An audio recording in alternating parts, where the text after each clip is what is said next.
سڵاوتان لەبێ قوتابیان خوێنکارانی ئازیز، من سروود خورشید لە کەناڵی ئاسۆی زانکۆوە لە خزمەتتانین بۆ درێژەدان بە ڤیدۆکانمان سەبارەت بە زانکۆ و پەیمانگاکانی هەرێمی کوردستان تاوەکو بزانین کەمترین کۆنمرە وەرگیراوەکان بە زانکۆڵاین پارالێل ئێواران پارێزگا و گشتی چۆن بووە. لە درێژەی ڤیدۆکانیشمان سەبارەت بە زانکۆی دهۆک لە خزمەتتانین بۆ باسکردنی بەشێکی تازە یاخود کۆلێژێکی نوێ کە ئەویش کۆلێژی کارژێڕی و ئابووریە. با بزانین لە بەشەکانی کارژێڕی و ئابووریە چی ئەگوزارێت. بەشەکانی چین کەمترین کۆنمرە وەرگیراوەکان، هەروەها پارێزگا و گشتیەکەی. بۆ ئەوەی زانیاری تەواو لەسەر ئەم ڤیدیۆ وەربگرین و بزانین داتا و زانیاریەکان چۆنن تاوەکو سوودی لێ ببینین تا کۆتایی ڤیدیۆ بینەر بن و لەگەڵمانە بن. یەکەم بەشمان لە کۆلێژی کارژێڕی و ئابووری لە زانکۆی دهۆک بریتە لە زانستی دارایی و بانکی کە لە قێشی زانستیە زانکۆڵاینی پارێزگا 64.9 و گشتێکەشی بە هەمان کۆنمرە. پارالێلی پارێزگا 59.752 و گشتێکی 6.276.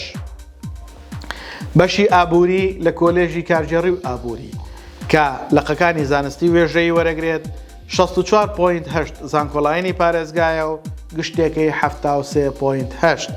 پارالێلی پارێزگا 62.925 و گشتێکی 69.492.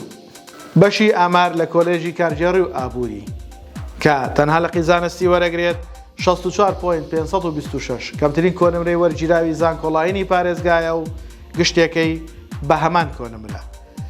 پارالێلی پارێزگا 60 و بە هەمان کۆنمرەش بۆ گشتێکەی. بەشی ژمێریاری کە تەنها لە قیزانستی وەرەگرێت 63.7 زانکۆڵاینی پارێزگایە و بە هەمان کۆنمرەش بۆ گشتێکەی. پارالێلی پارێزگا 58.11 و گشتێکەی 62.6.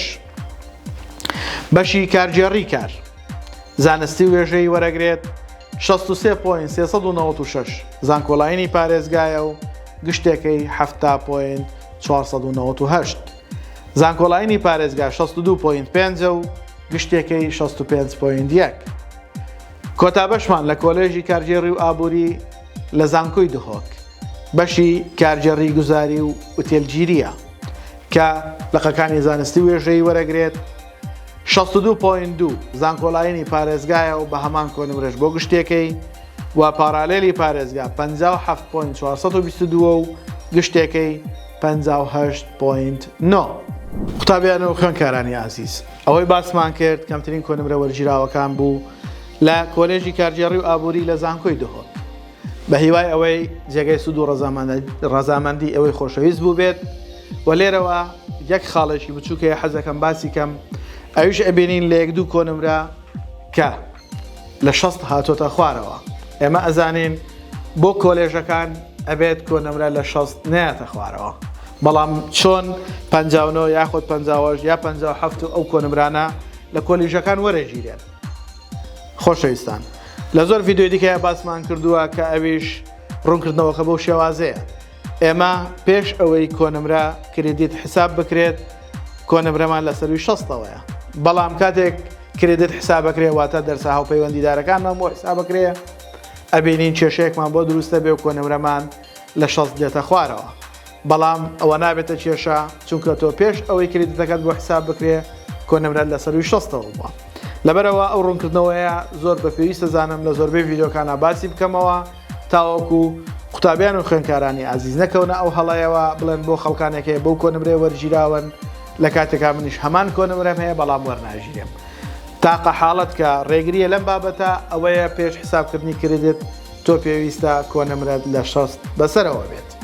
بە هیوای ئەوەی داتا و زانیاریەکان ئەوەی لەم ڤیدیۆدا بۆ ئەوی خۆشەویست باسمان کردووە جێگەی سوود و ڕەزامەندیتان بێت.